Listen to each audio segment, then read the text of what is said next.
Well, this is the Ducati Hypermotard 939 SP.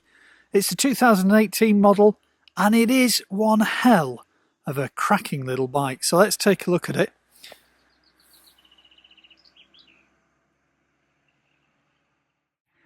It is 937cc. It's got the Öhlins suspension front and rear, and as you can see,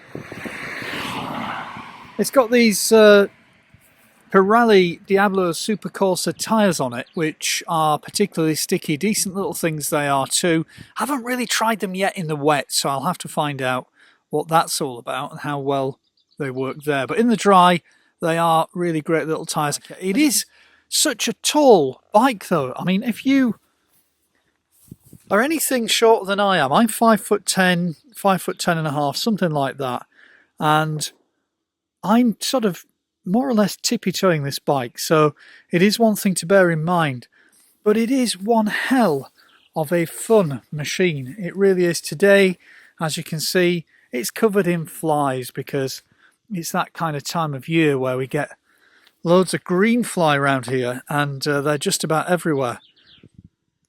I mean, you know, it's a Ducati, so it's got this kind of almost romantic bike feel to it, hasn't it? As Ducati does, the beautiful red colour, and I love this kind of Corsa kind of red and white colour scheme. What I've got with this bike is the Termignoni race kit exhaust system on there too, which I think just gives it a little bit more. You get a bit of a remap with it, and it's all sort of set up with the Ducati system. When you're back there at the dealers, they set it up for you, they remap it for you so that you get a little bit of extra oomph out of the engine. But what can I say about it? That's really simple and straightforward. It is just a really fun bike. I think it looks absolutely great. I think some of the features of it, sort of that kind of tail there, I think is a really sort of a nice kind of reflective design. It just looks nice. And just as I said, you know, the kind of meanness but leanness of it. It's a small little short bike. It just rides absolutely beautifully. So why don't we go and have a little bit of a ride on it and see what you think.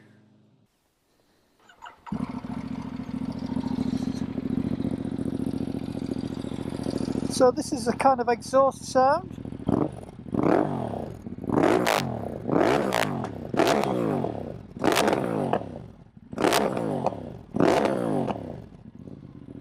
Few little flames coming out the back there, just for fun. Again, on this bike, at the beginning I thought it was quite difficult, but now I've kind of got used to it. It's pretty straightforward. A little bit taller of a bike than you might think, actually, so it's probably worth, if you're test riding one, to get on there, depending on how tall you are, and see how it fits for you. But it is just one beautiful machine. It really is. I really love this bike. It's kind of got, it's hard to explain, but it's kind of got its own little character somehow. It's sort of packed full of punch. It really has a huge amount of torque to play with. You just sort of touch the throttle and off you go. It's one of those things you've almost got to experience it to get the feeling that I'm trying to describe, really. So it's got the Öhlins suspension on it, and I have to say that I spent a lot of time tweaking it. And one of the things to bear in mind with this bike is it comes with quite a sturdy spring at the back, and depending on how much you weigh, I think there's a chance, and in my particular case, I think the spring is probably too strong. And one of the things that they would have to do, apparently, is to make that spring softer. This chap's letting me through, thank you very much indeed. It is a nice, light feeling bike. It's got a lot of character in the bends, it really has. There's something about this bike that you can sort of almost just steer it without having to do any counter steering at all. No, it feels like you can just sort of wiggle it. Well, you can. I mean, you can do just about anything you want with this bike. It is brilliant. Things like fuel economy and that kind of stuff. Well, you know, it depends how you ride it really, but it's a pretty good sort of standard kind of fuel economy. The tank isn't massive though, so you do find yourself, I get about 130 miles out of it in a tank, which I think is kind of a decent little run really. 130 miles, taking it steady. I could probably squeeze that up to 145, but you know, it's not the kind of bike you really take that steady. It's the kind of bike you have a bit of fun on. Now look at the bends in this road. Look at it, how it's taking these bends. Oh, there aren't any bends. So let's go and see if we can find some, hopefully somewhere en route. But when you're actually taking bends on this, you really do just need to look lean. Gentle bit of counter steer is all it needs to get this bike just into the right place, and you can just feel it going around. And once the suspension's set up on this bike just right for you, it makes a massive difference. You know, some of these adjustments on the bike that are available to you, it's obviously got compression, rebound, damping, and then you've got the preload settings, both front and back, so it's got a full range of adjustments on the suspension. As I say, just bearing in mind what weight you are, the spring at the back might have a bit of a difference. I said also that it is quite a tall bike, so one that, you know, you could, I suppose, get away with riding if you were under sort of, I'm sure people under 5'10" do ride this bike, and perhaps when they're doing that they do a bit of that kind of supermotard kind of stance at the traffic lights and stuff, where you kind of get onto one butt cheek and you're holding it up with one leg. I don't have to do that, I'm not quite there, but yeah, it's a bit tippy-toe. It's sort of naked bike, you know, so you get all of that kind of wind rush as you're going through, but you can easily do 80 miles an hour on this without any problems. So if that's the case, then that's sort of good enough for me.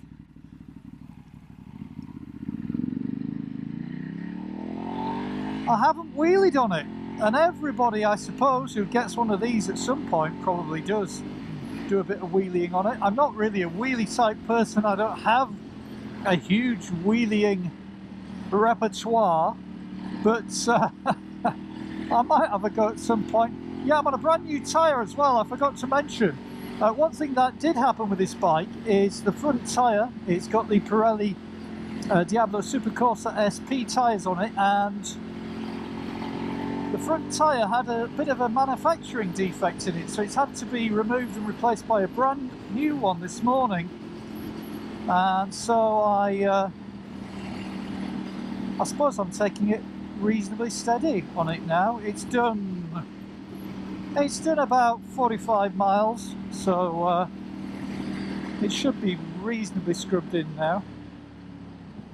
But on the bends, yeah, it's just look lean, gentle bit of power in, and away it goes.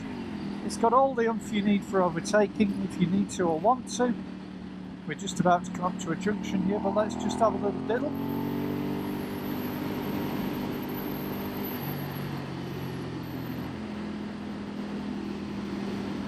We'll be turning left just up here, and it's got a nice raw sound to it with the turning only exhaust system. It sounds pretty nice. It's not offensively loud, it's not offensively brappy sounding, but it is just a nice warm little sound to it, which I really like, and it's all good fun, you know. Right then, so I thought this was a left turn, and it isn't. We're just going round to the left, so it's a bit more lean, a bit of power in, and away it goes.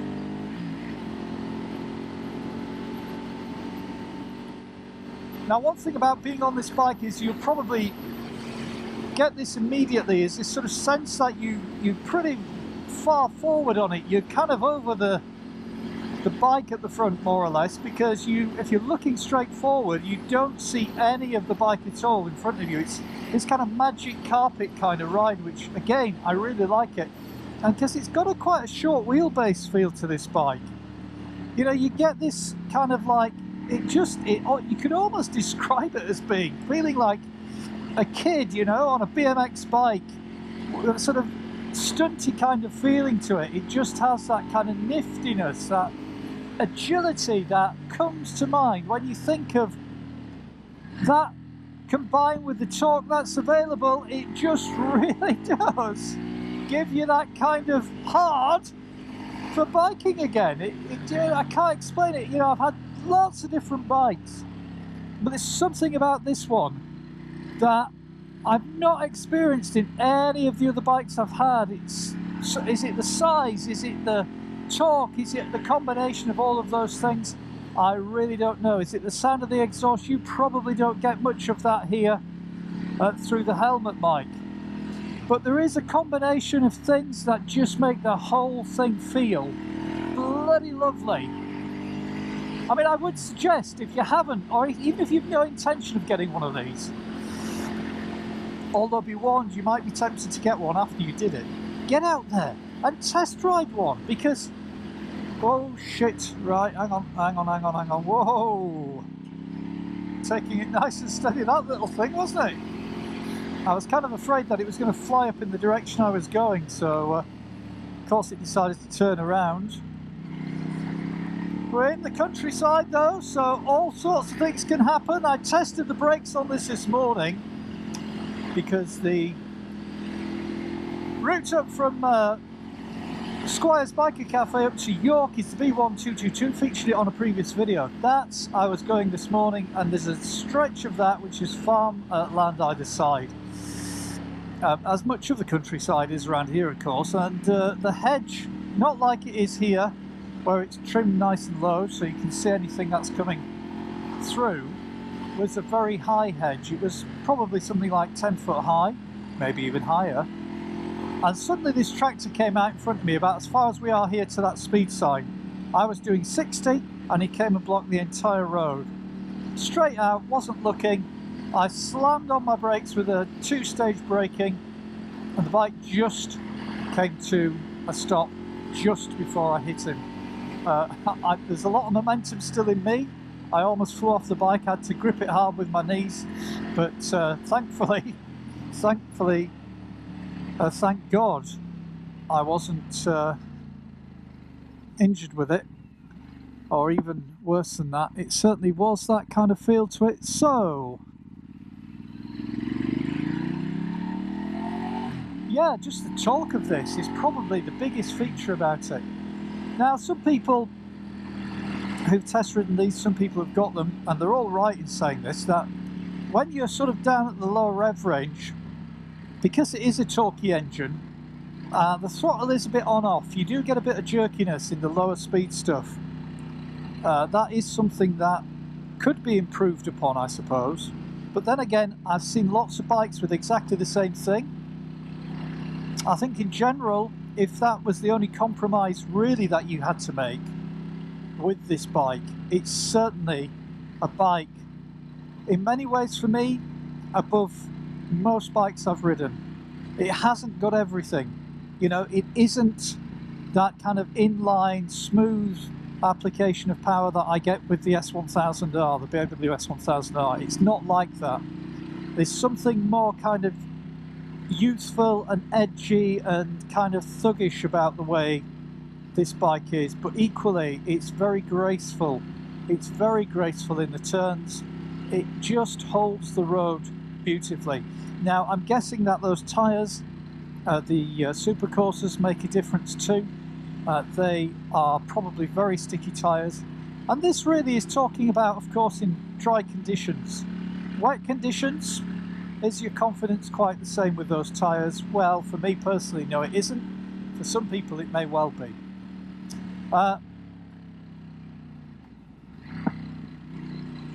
Would I recommend this bike? I would bloody absolutely recommend this bike. What I'm going to do is, oh yeah, look at them. They've treated the roads with loads of gravel on my new front tyre. What more can I ask for? Would I recommend this bike? Absolutely, I'd recommend this bike and more. It just really is a bike to have. Some people say, is that the only bike? If you only had one bike, would you choose that? Without a fucking shadow of a doubt, I'd choose this bike. That is absolutely true. That is so comfortable. It is so capable of churning the miles.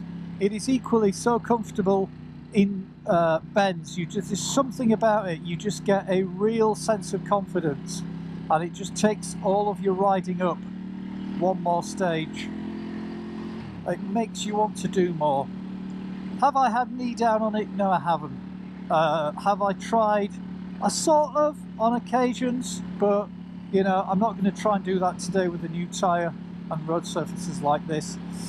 It just,